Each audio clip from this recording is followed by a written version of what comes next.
Paul McGuire Grimes, ABC Minneapolis. Zachary, it is really great talking to you today, so thank you for the time. Yeah, man. Yeah, I'm curious, when you first heard that Shazam was going to get the sequel, what was the thing that you were most excited about the sequel? I mean, honestly, just that I get to keep playing this character. And get to keep playing this character with all these wonderful people that are a part of our Shazamly, all of the cast, everyone in the creative team, our writer Henry Gayden, David Sandberg, our director, Peter Safran, our producer. Like, we got the whole gang back together. And when you have something that works and is fun and you're enjoying it, you don't want to stop doing that. Right. So it's really great that we, get to do it at least one more time, and God willing, we'll get to do more of it down the road. Absolutely. And I think the chemistry really shows on screen too, and you can feel that from everyone. Yeah. Your enthusiasm and just championship for the character in the movie is so amazing and awe-inspiring. Thanks. How do you keep that up after a long day of shooting or when you are in a bad mood? I mean, ultimately, dude, I really, well, I feel like it's kind of how God made me. I've always been, I think, a pretty optimistic person who likes bringing joy and likes bringing love to situations and bringing a positive energy. I've always been that way. I understand it more now that I've gone through a lot of therapy, where a lot of it's been rooted. Sometimes it's not always a healthy thing, but there's that. But also, man, I don't know, just continuing to practice perspective and gratitude and recognizing this is your life, dude. Your life is, you get to wake up and you get to play make-believe and you get paid for it. And it's what you always wanted to do since you were a little kid, and you get to be a superhero, and literally kids dress up like you for Halloween. So if you can't find all of that goodness in there to help you put wind in your sails and be like, I don't care if we're on hour 8 or 10 or whatever, let's go. This is an incredible opportunity. I mean, I think gratitude, that's something that I think we all need to work on, and perspective is huge. Yeah. One of my favorite parts of the movie is just that simple line, the most powerful thing about you is you. Yeah. What is the most powerful thing about you, Zachary?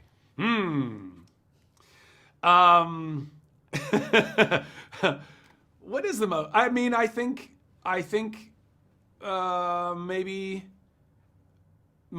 maybe empathy. I don't know. It's weird. I feel like I'm now doing one of these guys, and I don't want to do that. But I would say the most powerful thing about me is that I've always just really loved people and cared about people, honestly. But I think and felt that really deeply, and that just motivates me to want to be the best me and to make the world the best world. I think we can look for the positive qualities about ourselves and not certainly collaborate. No, certainly. But still, I think it's hard to do that as people. Yeah. I hear you were the music man on set. What was the playlist that you would play? What are people jamming out to? Well, so I've only got one playlist on my phone. I need to work on that. But my playlist just keeps getting longer. It's just my favorite songs playlist on Spotify. And it's I don't know, 550 songs deep at this point, but it's all mostly dance pop. I mean, not that I don't like other genres, but I feel like music makes life better. Yes. Obviously. But a part of that is knowing which frequency of music, delivers what type of energy, right? So if you're doing task this or activity that, you might need this vibe and this energy. But when I'm just trying to keep the day moving, just move it. I just want to keep it moving along. I want to grease the wheels. I want everybody enjoying themselves along the way. Upbeat dance pop, nothing better. That is my running playlist. Give me that Stevie Wonder and Dua Lipa. That's what I want. Yes. Oh my God, I got the rap. Thank you for the time today. I wish I could trade a Spotify playlist with you, but bless you, man. Appreciate Absolutely, it. yeah. Have a great rest of your day. You too. Paul McGuire Grimes, ABC Minneapolis. Asher, Jack, it is really great talking to both of you. I really love both of your performances in the movie. You have so much fun. It's really great to watch. Yeah. Thank you. Thank you. Now, Asher, I want to start with you. Did you and Zachary do anything together to kind of build who Billy would be like as a whole person? I mean, going into the first film, Zach and I really didn't have that much time together. We kind of just got thrown into this whole adventure. But I'd say we just mesh really well together. Yeah. He's got that kid-like mentality inside of him. He's fun, energetic, and we just had a great time together and trying to pick out little different tics and mannerisms and things that we can incorporate in the movie for it to mesh well together. So yeah, I mean, didn't have a lot of time. We kind of just winged it, but it went like I said, great. Yeah, absolutely. I love hearing that. That's great. Yeah. Now, Jack, your generation of cast has such great chemistry together. Do you build anything offset to make sure that it's there? Do you hang out together? Do you play games? Yeah, but you know what the cool thing is? That's never the intention. It's just let's work on our chemistry for the film, guys. Right. It's always I want to hang out with you. I tend to like actors. I don't think I'll ever marry an actor because that would be impossible and that would be so stressful. But I love to be friends with them. And with Asher we have so much fun. I can talk to him about anything. He's my brother, and I love him so much. And even with Rachel, I got to know her so well. She became one of my best friends, and it's seamless, it's effortless, and it translates. I mean, it's pretty magical. I mean, movie magic does exist, and that's part of it, I think. Yeah. Now, one of my favorite lines in the movie is the most powerful thing about you is you. I love that. Yeah. It's so great. So now, Asher, going off of that, what is the most powerful thing about Jack? I'd say the already most got it. powerful thing about Jack is his charisma. Okay, good one. I got 3. No, you don't. Okay, his charisma and his kindness. Yeah. Thank you. There you go. I would say Better be good. it will be your spontaneity and your scent.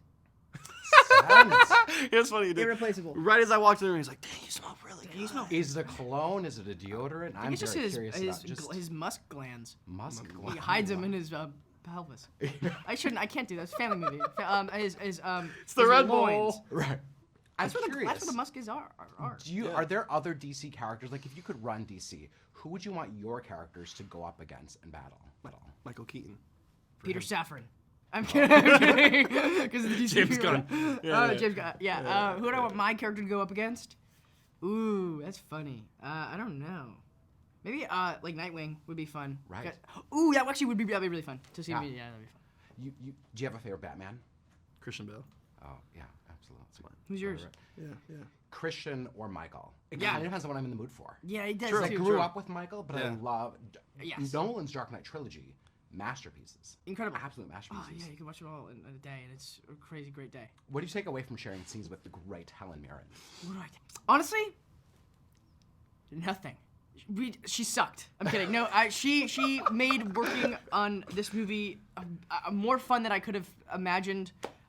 She is one of my heroes as a actor, and I strive to have a career like she does. And watching her, but the way she works, she doesn't.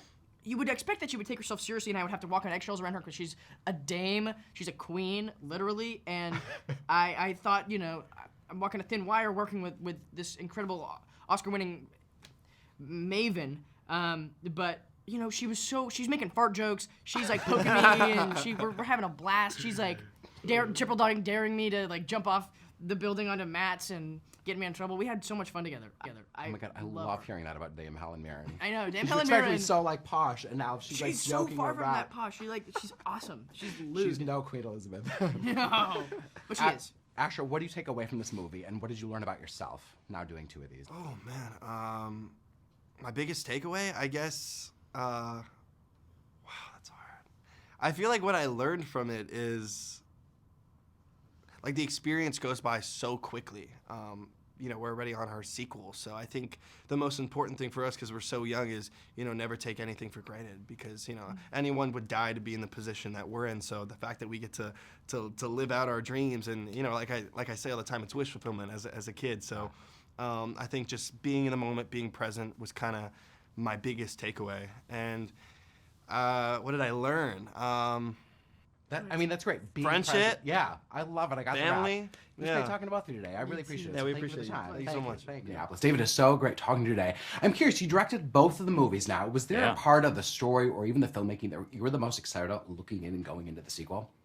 Going bigger, getting to do more and like just have more toys to play with was one of the things, and just sort of, and also just story-wise, see how the whole family now have to deal with being superheroes and try to work together and see how that has evolved. I love that family angle. I'm curious, when you're making a movie as part of a sequel, but also part of a larger franchise, do you have conversations with the head honchos at DC and Warner Brothers about what the future's going to look like, if you're going to tease future movies, if there's going to be cameos at all?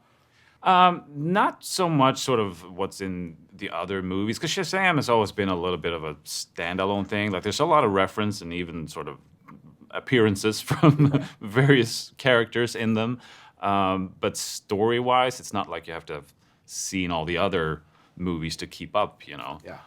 Which I like about it, that it is sort of a little bit more of a standalone thing. There's a really great line in the movie that I think is so powerful that we hear multiple times. It says, the most powerful thing about you is you. Yeah. What do you think is the most powerful thing about you? Jeez.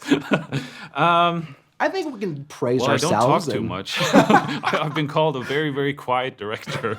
So, no, I think Maybe improvising, because when you're making a movie, things never turn out the way you have planned. So you have to like improvise on the day a lot. And I think I'm getting pretty good at that. All right.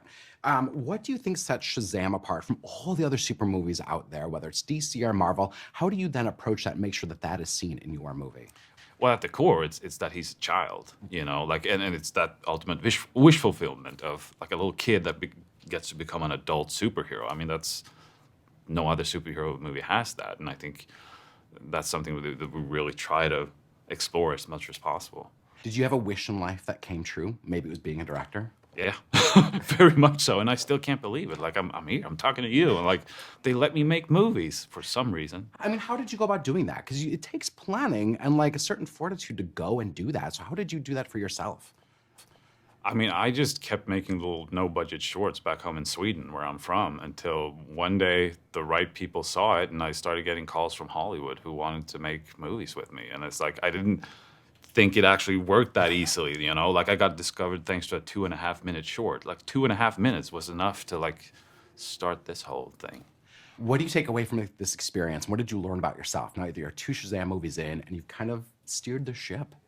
I've learned that I need to do something smaller next, because 2 Shazam movies in a row is pretty exhausting. It's such a big circus, lots of people and lots of technicalities, and it takes a long time. It takes like 3 years to make a movie like this. Absolutely. So right now, I just want to take a little break. You're gonna go back to the 2-minute short that you're gonna make next. Yeah. Well, thank you for the time today. I appreciate it, and I hope everyone enjoys Shazam. So thank you. Thank you very Appreciate it. much. Thank you.